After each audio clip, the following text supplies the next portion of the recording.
a broken cowboy hid from the world. Until an Apache woman arrived on a dying horse, Jack Thompson had once been a man known across the Arizona plains. He had a strong back, steady hands, and a reputation that made people both respect and fear him. In the small towns he rode through, his name carried weight. He could rope the wildest cattle, ride through storms, and survive in places where others would have turned back. But all of that was years ago, when Jack still believed the world had a place for him.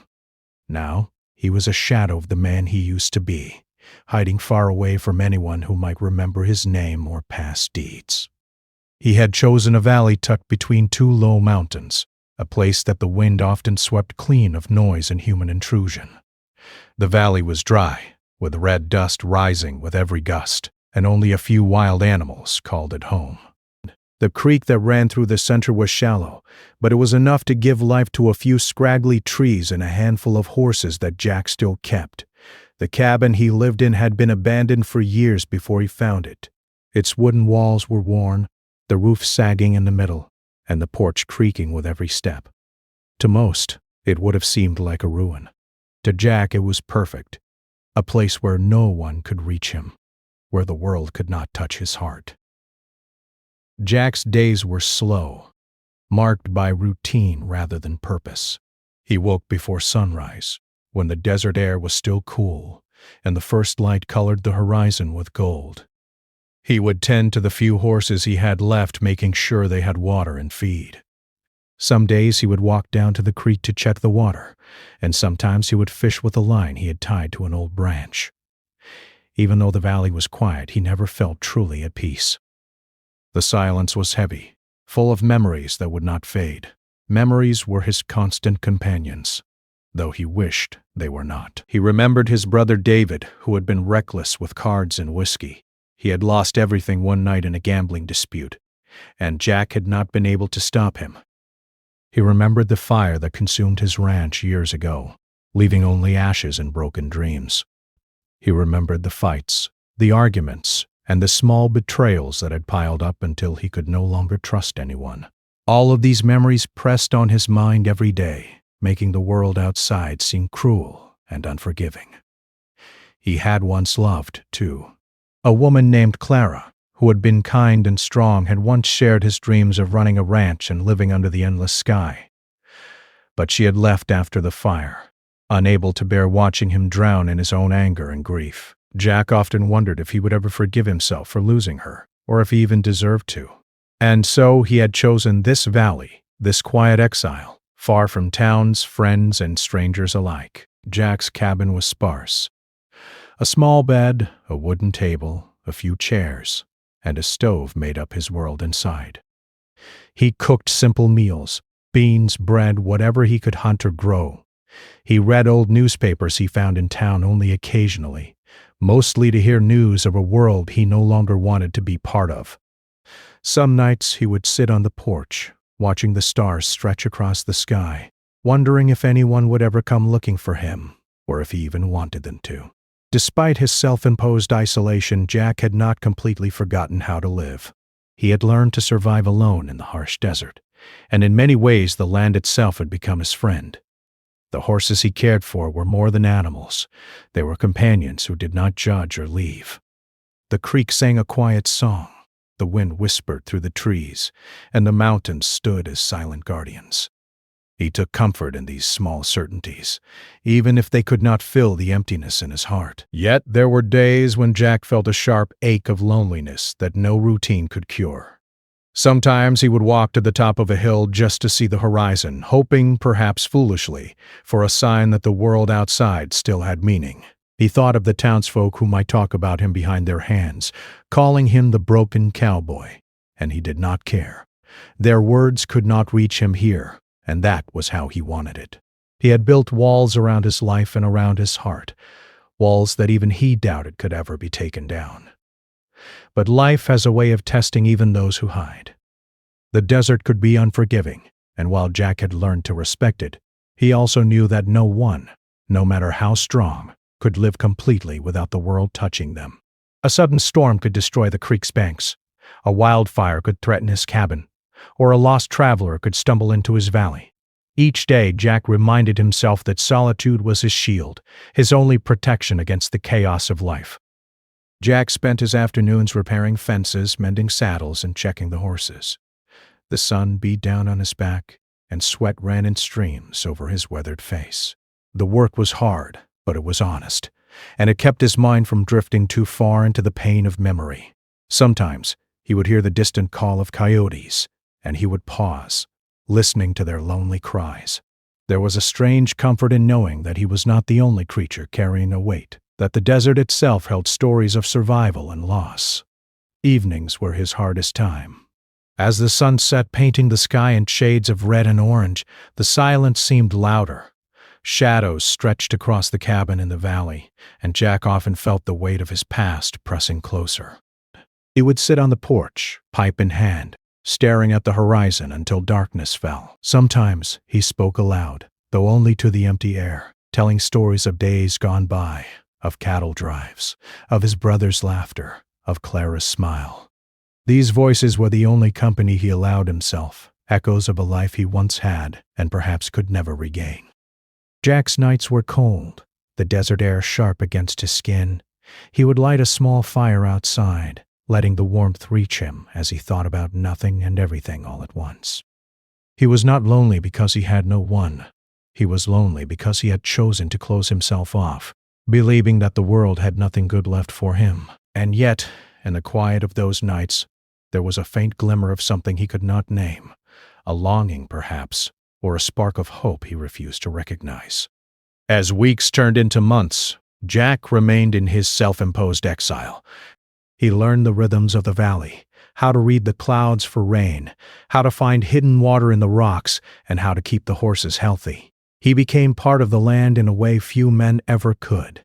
The valley did not judge him, did not betray him, and did not demand more than he could give. Here, in the quiet broken though he was, Jack felt a strange kind of peace, a peace built on distance, silence, and survival. But even the strongest walls have cracks, and even the most determined solitude can be tested. Jack did not know it yet, but the life he had built for himself, carefully and painfully, was about to change. The wind that carried the dust of the desert also carried the first hints of a new story, a story that would arrive unexpectedly, on the back of a dying horse, and would challenge everything Jack thought he knew about himself and the world. For now, though, Jack remained on his porch, staring at the endless sky, a man broken but enduring, holding tightly to the only certainty he had left, the silence of the valley and the quiet rhythm of a life lived on the edge of the world, far from the noise of human hearts.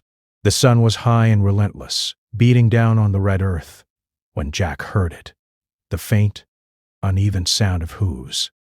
At first he thought it was one of his own horses, straying further than usual. But as the sound grew closer, uneven and desperate, he realized it was different. Something was wrong. Jack dropped the piece of fence he was mending and squinted toward the horizon. A thin cloud of dust rose in the distance, swirling in the heat.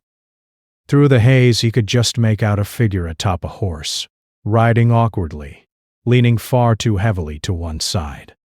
The horse stumbled once, twice, and Jack's heart clenched. He had seen many animals suffer and many riders fall, but this sight carried a different weight. There was fear, exhaustion, and something fragile clinging to life. Without thinking, Jack dropped his tools and ran toward the approaching figure. He moved swiftly over the uneven ground, his boots kicking up dust with every step. The heat pressed down on him, but he didn't slow. When he got closer, he could see her clearly.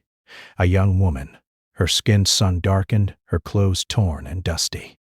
Her eyes were half closed, her head leaning forward as if the slightest movement might topple her from the horse. Jack reached the edge of a small ridge, and as the horse faltered once again, he saw the moment of decision. Either the animal would fall, or the rider would. With quick hands and years of experience, Jack intercepted them both. He grabbed the rein, steadying the horse, and gently lifted the woman from her saddle. She was lighter than he expected, and her body sagged in his arms like a bundle of worn cloth. "Easy," Jack said softly, more to himself than to her. "You're safe now." The woman blinked at him, confusion and exhaustion mingling in her dark eyes. She tried to speak, but only a faint rasp came out. Jack realized she barely had the strength to breathe, let alone form words. Carefully, he led her toward a shaded grove near his cabin, supporting her every step. The horse followed slowly, its legs shaking from exhaustion. Jack set the woman down gently against a tree, brushing some of the dust from her hair.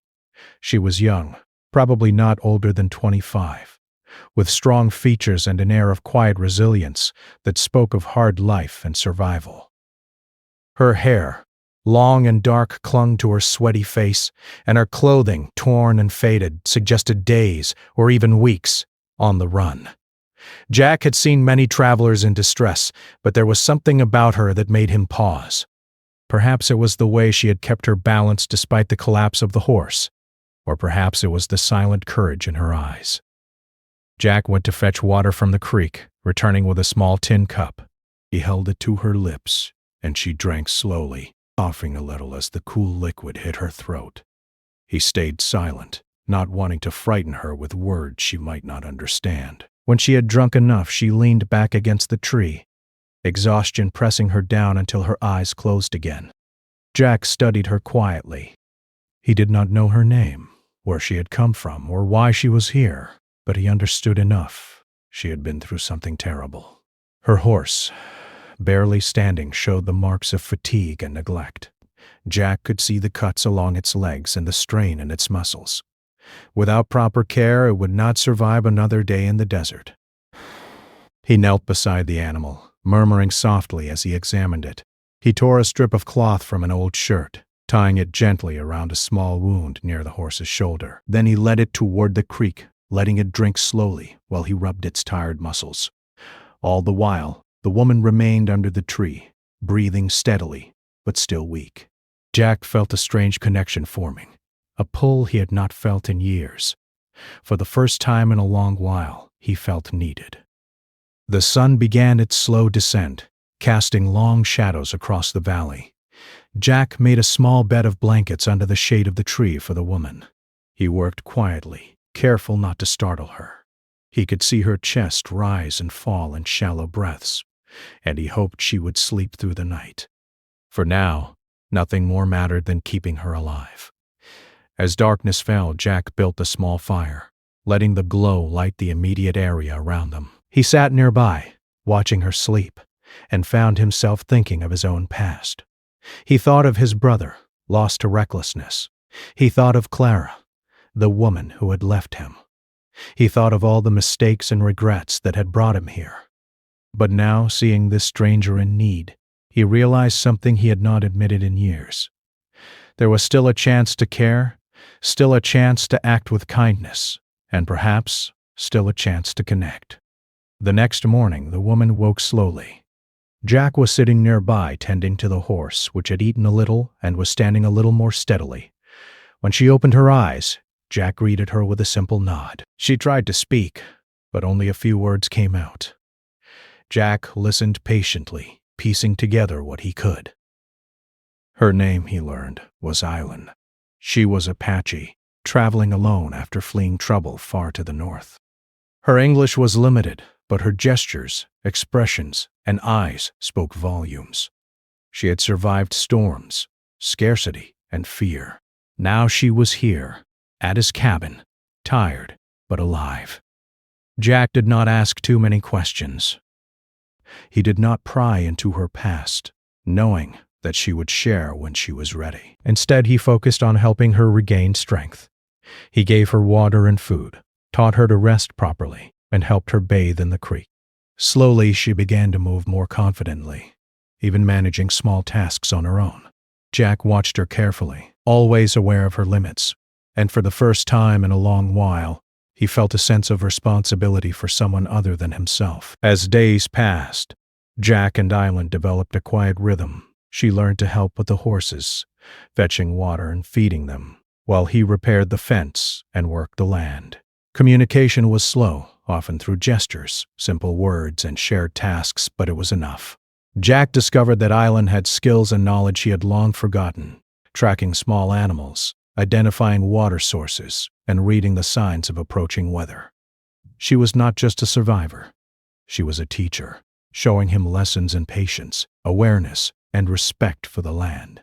There were moments of shared laughter, small smiles that broke through the weight of their solitude. Island had a gentle humor that sometimes caught Jack off guard, and he found himself responding, feeling lighter than he had in years. Sitting by the fire at night, they would watch the stars together, each in their own quiet way, sharing the past and the present. Jack spoke little, but his presence was enough. And Aylin, though shy and cautious, began to trust him, learning that this cowboy, broken as he was, could be gentle and protective. One evening, as the sun dipped below the mountains, Aylin pointed to a patch of desert flowers that had survived despite the harsh heat. She smiled, her eyes lighting up, and Jack realized that even in this barren place, life found a way. It was a lesson he had needed, though he hadn't known it. She had come into his world unexpectedly, fragile yet strong, and in doing so had begun to heal a part of him he thought was lost forever. In the days that followed, the bond between them grew quietly, but steadily. Jack found himself waking in the morning with a sense of purpose beyond mere survival. He prepared food for her, repaired the barn for her comfort, and even began to talk more, though still in the low, rough voice of a man unused to companionship. Aylin in turn learned his ways, respected his space, and shared little stories from her own life. She had a history full of hardship and movement, yet she approached each new day with courage that inspired him. Jack had spent years hiding from the world, believing that isolation was safer than connection. But Aylin's arrival challenged that belief. She was not just a person in need. She was a living reminder that life continued, that hope persisted even in the driest, most remote valleys. Slowly, Jack felt the walls he had built around his heart begin to crack, letting in light he had thought long extinguished. By the end of the first week, Aylin could walk longer distances, help with chores, and even ride the remaining horse for short stretches. Jack watched her carefully, always vigilant, yet he noticed a subtle shift in himself. He was smiling more, speaking more, and most importantly, caring more. His solitude, which had once been a shield, was now shared with someone who had come into his life unexpectedly, bringing with her courage, warmth, and a quiet sense of purpose. The valley that had once been a prison of silence was now filled with small sounds of life. The rustling of leaves, the soft steps of Aylin, the clatter of horses in the corral. Jack had spent years hiding from the world, but in those moments, he realized that sometimes the world could find you, even when you least expected it, bringing with it a chance to heal, to reconnect, and to live again. The mornings in the valley had begun to feel warmer, not because the sun had changed, but because life was slowly returning to the cabin. Jack woke to the soft sounds of Aylin moving around, humming quietly to herself in a language he did not understand. The hum was not loud, but it carried a rhythm, a presence, a small comfort that had not existed in the silent days before her arrival. For the first time in years, Jack noticed the light shifting differently in the cabin, the walls feeling less like a prison and more like a home. Aylin had become part of the routine. She helped with the chores, though at first slowly and carefully, mindful of her weakened body. She carried water from the creek, helped feed the horses, and learned quickly how to mend fences and repair broken gates. Jack watched her quietly, sometimes offering advice, sometimes letting her work without interference. He was patient because he had learned that trust could not be rushed, and after years of isolation, patience had become his silent strength. She was cautious but curious. One afternoon, Jack noticed her examining the small garden he had started near the cabin. Though only a few rows of hardy vegetables had survived the harsh sun and dry soil, Aylin's eyes lit up with interest. She knelt beside a row of young carrots, brushing dirt from the tops, and then turned to Jack, gesturing toward the earth. Through gestures, he understood that she wanted to help plant more. Together they worked, hands in the soil, sharing silence and small smiles. Jack showed her how to water without washing away the seeds, how to choose the strongest shoots, and how to protect them from the desert animals that roamed nearby. Aylin listened carefully, asking questions in her limited English, nodding when she understood. It was a slow process, but it was satisfying. With each seed planted, Jack felt a strange sense of hope taking root alongside them. The horses, too, seemed to respond to their partnership. Jack watched Aylin handle them with care and confidence. She had a gentle way of moving, a quiet authority that the animals respected. She could calm them with a whisper, feed them patiently, and notice even the smallest signs of illness or discomfort. Jack found himself impressed and grateful. For so long he had thought he could only rely on himself, but Aylin had brought skills and knowledge he had long forgotten. She reminded him that even a man who had lost much could learn and grow again.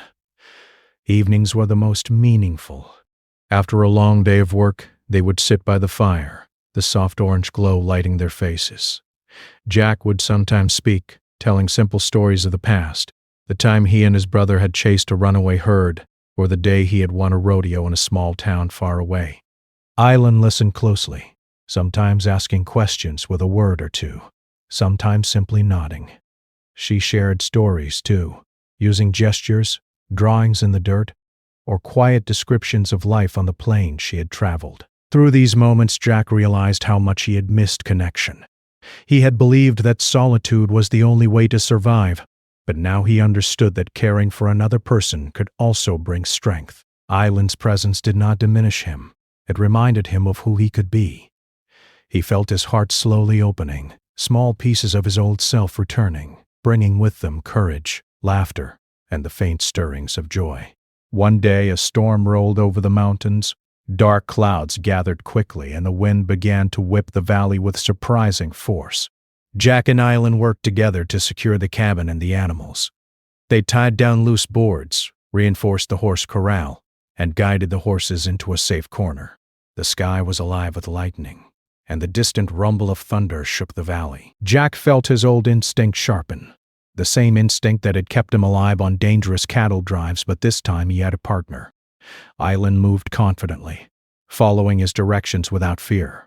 As the first drops of rain fell, they stood together, hands on the horses' backs, watching the storm pass over the valley. There was a strange beauty in the chaos, the smell of wet earth, the flash of lightning, and the sound of the creek swelling with water. Jack realized that storms were like life, sometimes sudden, sometimes frightening, but always leaving room for growth and renewal.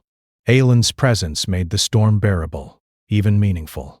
Their bond deepened quietly over the following weeks. Jack noticed how Aylin would observe him, studying his movements and learning the small habits he had developed over years of living alone. She would mimic the way he handled the horses, how he tied knots, and even the way he approached chores.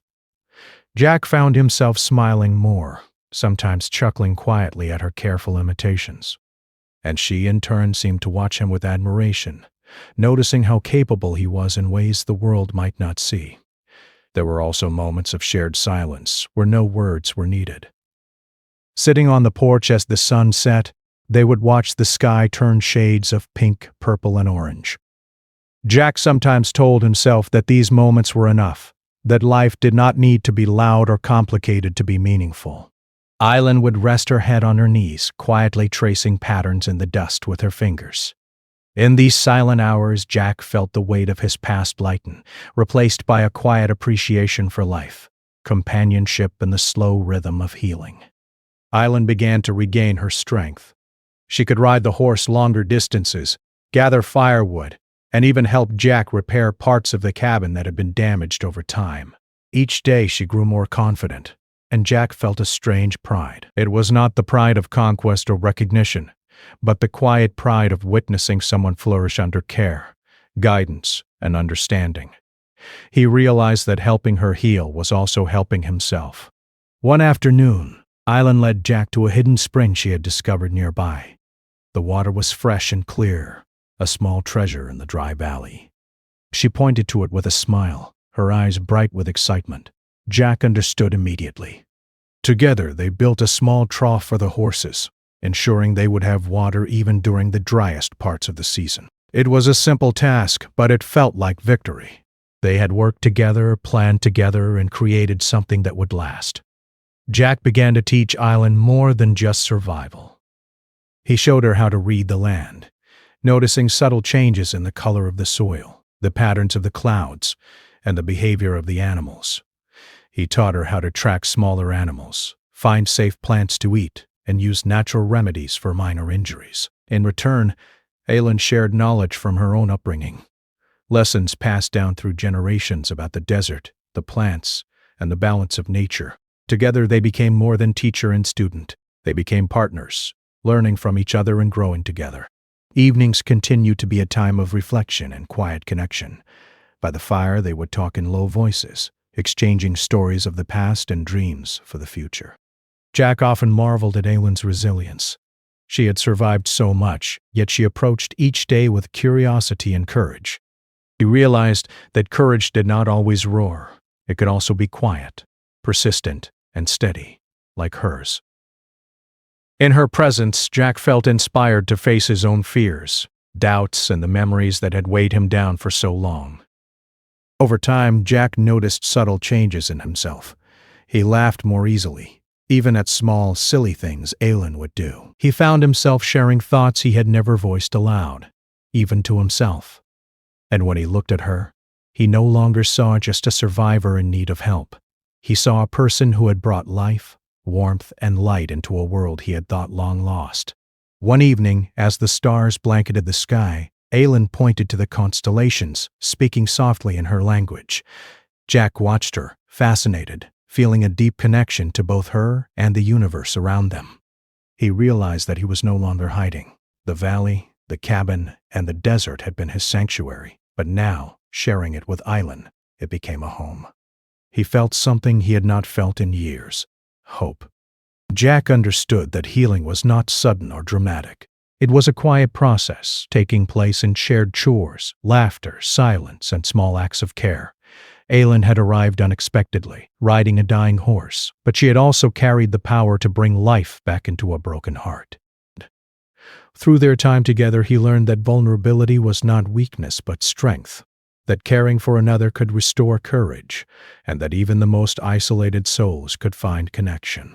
By the end of the third month, the valley felt alive in a new way.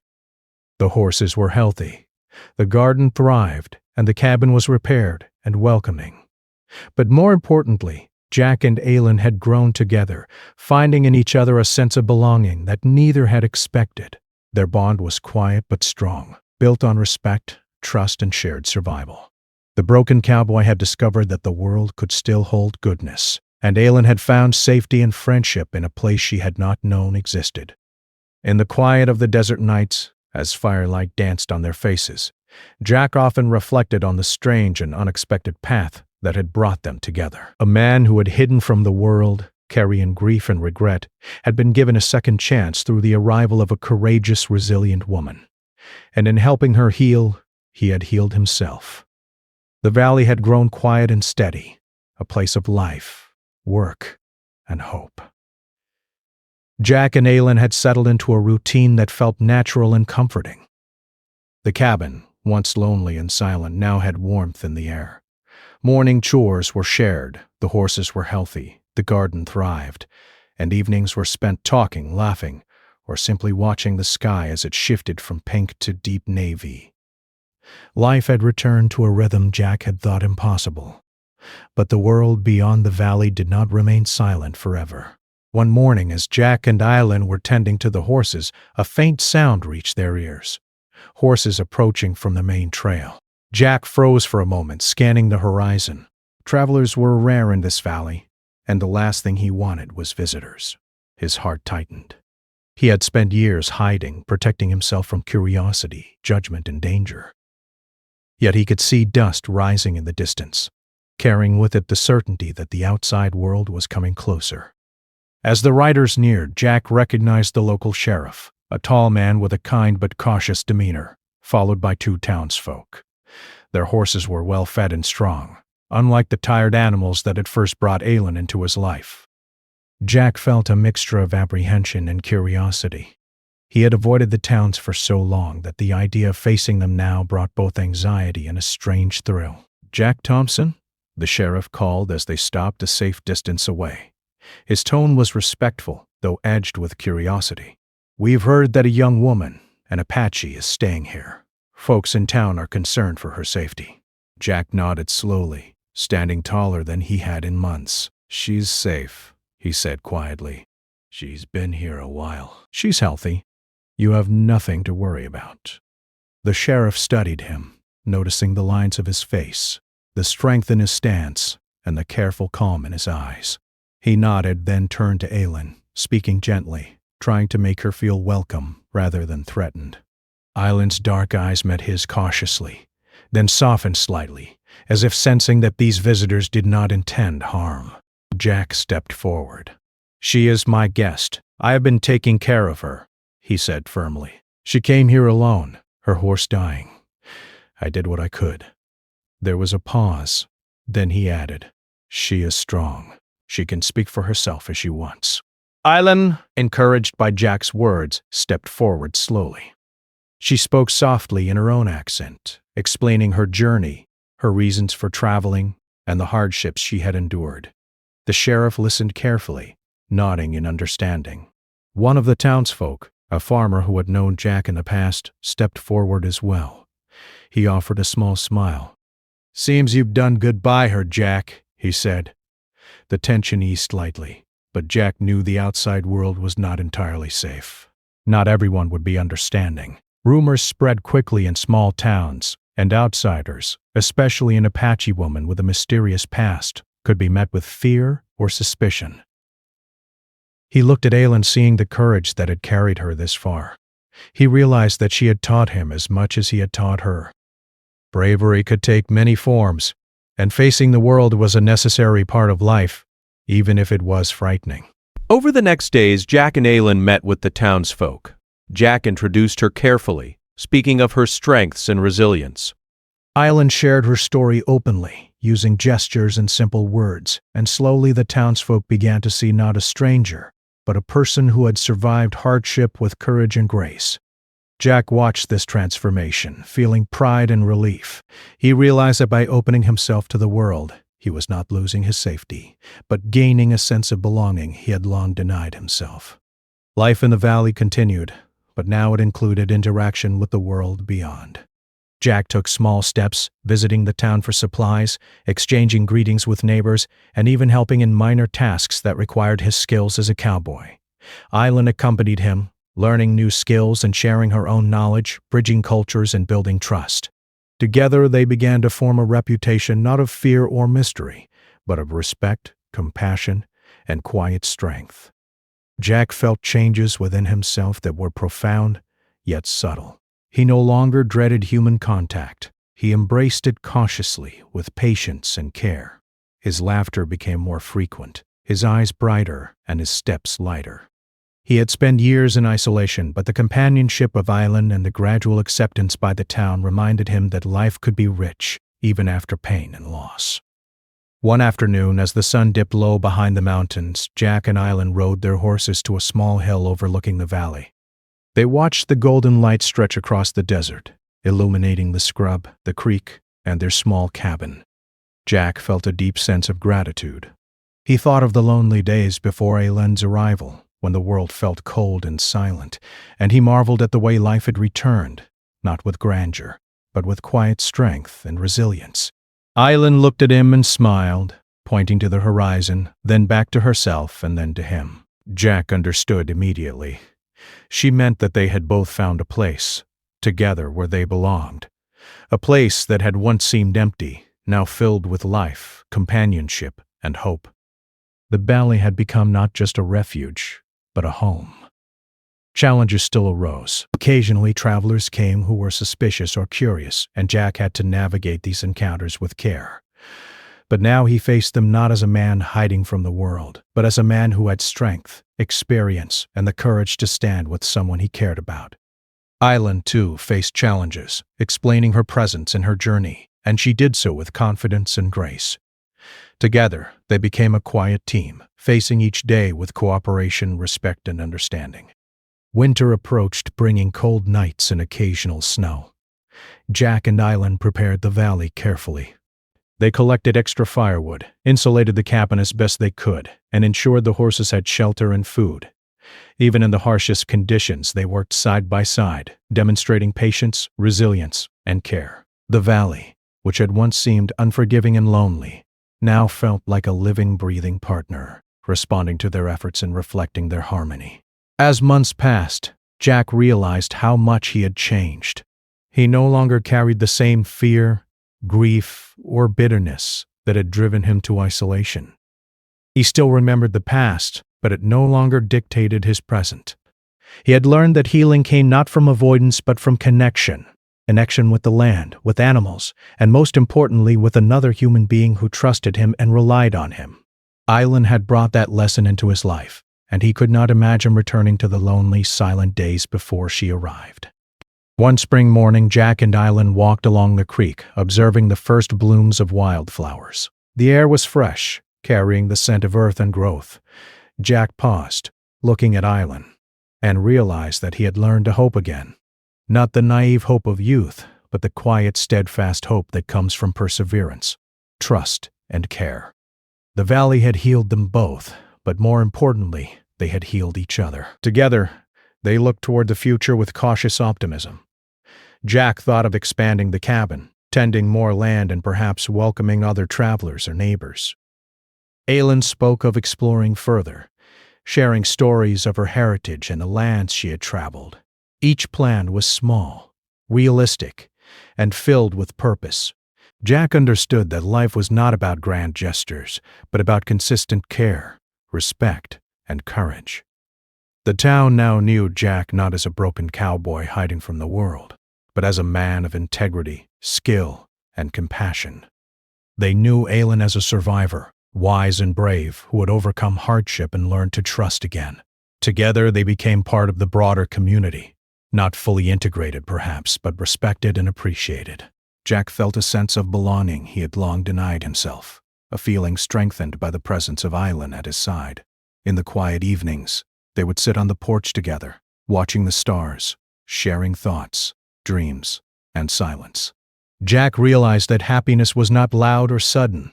It was quiet, steady, and often built from small acts of care and connection.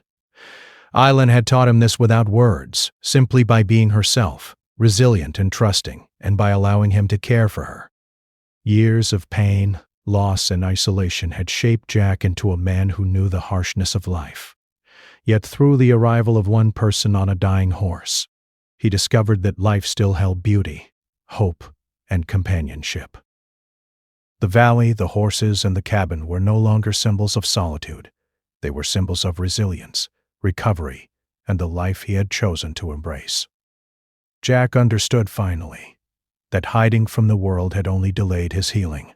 Facing the world, with Island by his side, had shown him that courage and care could transform loneliness into connection, despair into hope, and brokenness into a quiet strength. Together, they had built a life in which the valley was not just a refuge, but a home, and their bond was the strongest foundation they could ever have. The sun set behind the mountains, casting a warm glow over the valley. Jack and Island stood together, hands brushing lightly as they watched the horizon. For the first time in many years, Jack felt whole. The broken cowboy had found not just a companion, but a renewed purpose, a second chance at life, and the courage to face the world once more. And with Island by his side, he knew that no matter what challenges might come, they would face them together, stronger, wiser, and unafraid. The valley was alive with promise, and Jack Thompson, once hidden from the world, had finally stepped into it again, ready to embrace life fully, alongside the woman who had arrived on a dying horse and changed everything.